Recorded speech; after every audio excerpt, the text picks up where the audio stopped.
Di sebuah desa terpencil yang tersembunyi di balik hutan lebat, hiduplah seorang perempuan bernama Latri. Suaminya Wira adalah seorang pemburu yang sering pergi berbulan-bulan, meninggalkan Latri seorang diri di rumah mereka yang berdiri di tepi hutan. Pada suatu sore, ketika langit berwarna jingga dan burung-burung kembali ke sarangnya, Latri duduk di tepi sungai. Ia menatap air yang mengalir, merasakan kekosongan yang semakin menyiksa hatinya. Tanpa sadar, air matanya jatuh ke permukaan air. Saat itu, angin berhenti berhembus dan riak kecil muncul di sungai yang tadinya tenang. Dari kedalaman air, muncullah seorang pria tampan dengan rambut panjang hitam berkilauan dan mata hijau bercahaya. "Siapa kau?" bisik Latri, suaranya bergetar antara takut dan kagum. Pria itu tersenyum, tetapi bibirnya tak bergerak. Suaranya terdengar langsung di benak Latri, lembut dan memabukkan. "Aku adalah Seta. Aku tahu hatimu merindukan sesuatu yang tak bisa kau miliki." Sejak hari itu, Latri dan Seta bertemu di tepi sungai setiap senja. Mula-mula mereka hanya berbincang, tetapi lama-kelamaan hati Latri mulai terpaut pada sosok pria misterius itu. Ia merasakan sesuatu yang belum pernah ia alami sebelumnya, gairah yang liar dan membebaskan. Pada malam bulan purnama, Latri tak bisa lagi menahan dirinya. Ia melangkah ke dalam sungai, mendekati Seta yang berdiri di dalam air dengan tangan terulur. Begitu ia menyentuh kulit pria itu, sebuah sensasi aneh menjalari tubuhnya, seakan-akan ia terikat oleh kekuatan yang tak terlihat. Malam itu, Latri menyerahkan dirinya pada Seta di bawah langit berbintang. Namun, saat tubuh mereka menyatu, air sungai mulai berputar dan membentuk pusaran gelap. Sekilas Latri melihat bayangan ular raksasa di permukaan air, tetapi dalam pelukan Seta, dia melupakan semuanya. Wira kembali lebih cepat dari yang diperkirakan. Ia membawa banyak hasil buruan dan rindu yang menggebu-gebu untuk istrinya. Namun, saat dia memeluk Latri, ada sesuatu yang berbeda. Malam itu angin bertiup pelan, membawa aroma hutan yang lembab. Wira duduk di beranda rumahnya, menajamkan belatinya di bawah cahaya obor yang redup. Ada kegelisahan di hatinya sejak dia pulang dari perburuan. Latri yang biasanya menyambutnya dengan senyum hangat, tampak jauh berbeda. Dia masih ingat saat pertama kali memeluknya setelah berbulan-bulan pergi. Kulit istrinya yang dulu hangat, kini terasa lebih dingin, seperti air sungai di saat fajar. Wangi tubuhnya juga berubah, tidak seperti wangi daun pandan yang biasa melekat padanya, tetapi lebih menyerupai bau anjir air sungai. Namun, bukan itu yang paling mengganggu pikirannya. Wira mulai memperhatikan keanehan kecil yang terjadi sejak kepulangannya. Setiap malam saat dia terlelap, Latri selalu bangun dan duduk termenung di tepi ranjang. Tatapannya kosong ke arah jendela. Terkadang, ia melihat bibir istrinya bergerak seolah berbicara, tetapi tidak ada suara yang keluar. Pada siang hari, Latri sering melamun, matanya tampak kosong seperti menyimpan rahasia yang dalam. Bahkan, saat mereka bercinta, Wira merasakan ada sesuatu yang berbeda. Dingin, jauh seperti ada dinding tak kasat mata di antara mereka. Puncaknya terjadi di saat sore itu, ketika Wira melihat istrinya berdiri di belakang rumah, menatap ke arah sungai dengan senyum aneh di wajahnya. Dia berbisik lirih, seakan sedang bercakap dengan seseorang yang tidak terlihat. "Latri, kau bicara dengan siapa?" tanya Wira tiba-tiba, membuat istrinya tersentak. Latri menoleh dengan mata yang seakan kosong sejenak, sebelum akhirnya tersenyum tipis. "Tidak ada, aku hanya menikmati suara air." Namun, Wira tahu dia sedang berbohong. Semakin hari semakin banyak hal ganjil yang dia rasakan. Seekor burung gagak jatuh dan mati di depan rumah mereka tanpa sebab. Anjing-anjing desa menyala ke arah Latri setiap kali dia melintas. Bahkan, ketika Wira menyentuh tubuh istrinya saat tidur, kadang ia merasakan sesuatu yang aneh, seperti sisik yang muncul sekejap lalu menghilang. Malam itu, Wira bertekad mencari tahu apa yang sebenarnya terjadi. Saat rembulan menggantung tinggi di langit, Wira berpura-pura tidur di ranjang, menunggu hingga suara nafas Latri melambat. Tak lama, istrinya perlahan bangkit. Dengan langkah ringan, Latri berjalan keluar rumah, mengenakan selendang tipis yang berkibar ditiup angin malam. Wira mengintip dari celah dinding bambu. Jantungnya berdebar melihat arah yang dituju Latri, Sungai Keramat Seta. Tanpa suara, ia mengambil belatinya dan mengikutinya dari kejauhan.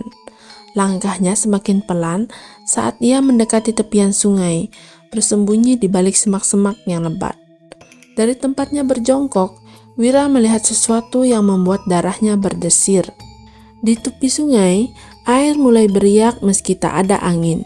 Dari dalam permukaan yang gelap, muncul sesosok pria tinggi dengan rambut panjang hitam berkilauan. Matanya hijau bercahaya di tengah gelapnya malam, dan senyumnya terlalu lebar dan terlalu tajam. Latri mendekat tanpa ragu, dan tanpa sadar ia menyentuh wajah pria itu dengan lembut. "Kau datang, aku merindukanmu," bisik Latri, suaranya terdengar lirih namun penuh kerinduan. Dada Wira terasa seperti ditusuk belati. Istrinya telah menyerahkan hatinya kepada makhluk lain. Wira menggenggam belatinya erat-erat. Matanya mulai berkaca-kaca oleh kemarahan dan kesedihan. Namun, sebelum dia bisa bergerak, pria itu menoleh. Mata hijau itu kini menatap lurus ke arahnya. Tiba-tiba tubuh pria itu mulai berubah. Kulitnya berkilauan seperti sisik, dan senyumnya memanjang hingga tak wajar. Tangannya yang menggenggam pinggang Latri kini mulai melebur, membentuk ekor panjang yang melilit tubuh istrinya dengan lembut.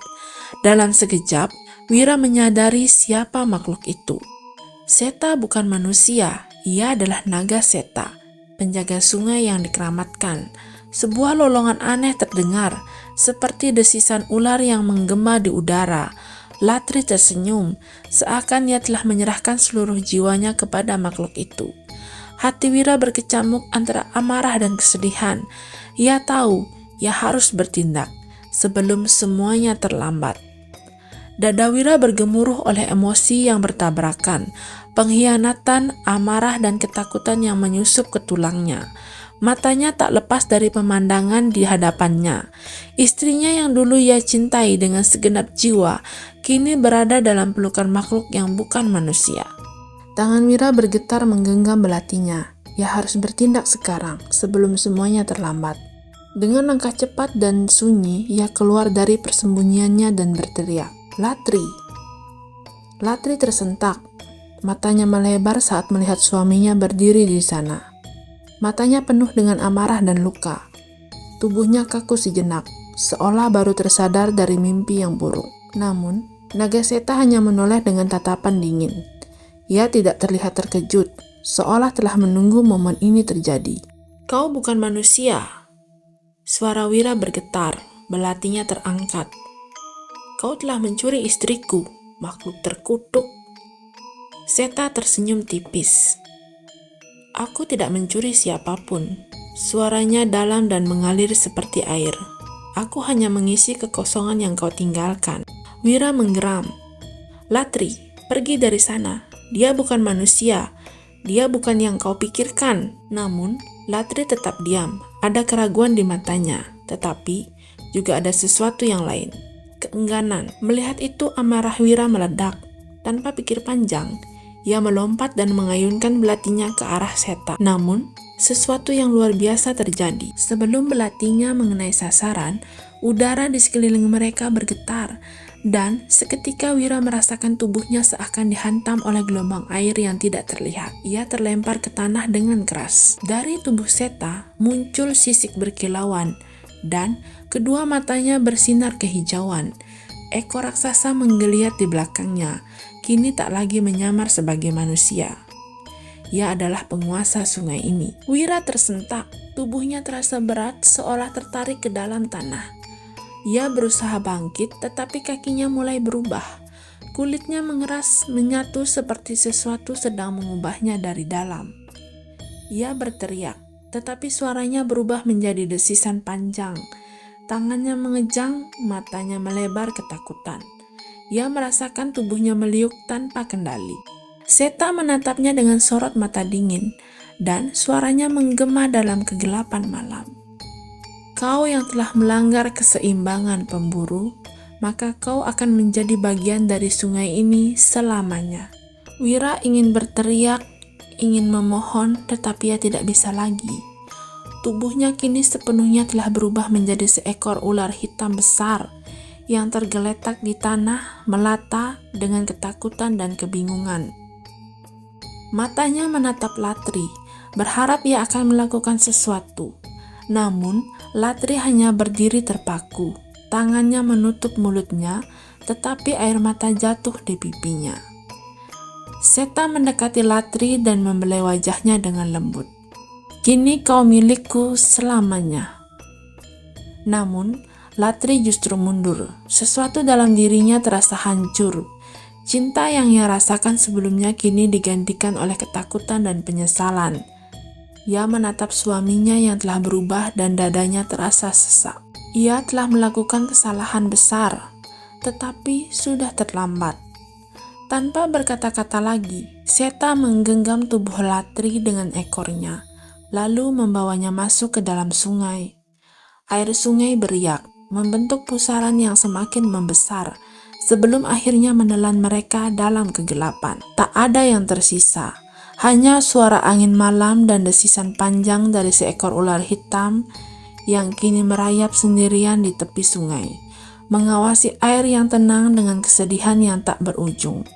Sejak saat itu, penduduk desa sering mendengar suara tangisan lirih di tepi sungai, dan di malam bulan purnama, mereka melihat ular hitam besar yang selalu melingkar di sana, seolah menunggu sesuatu yang tak akan pernah kembali. Sejak malam itu, tak ada lagi yang melihat Latri atau Wira sebagai manusia, hanya suara tangisan lirih yang terdengar di tepi sungai, dan seekor ular hitam besar yang selalu melingkar di sekitar air, seolah menanti sesuatu yang tak akan pernah kembali. Penduduk desa percaya, sungai ini kini dikutuk oleh kesedihan dan pengkhianatan. Setiap bulan purnama, airnya berubah menjadi merah, mengingatkan dunia bahwa cinta yang dikhianati akan selalu meninggalkan jejaknya.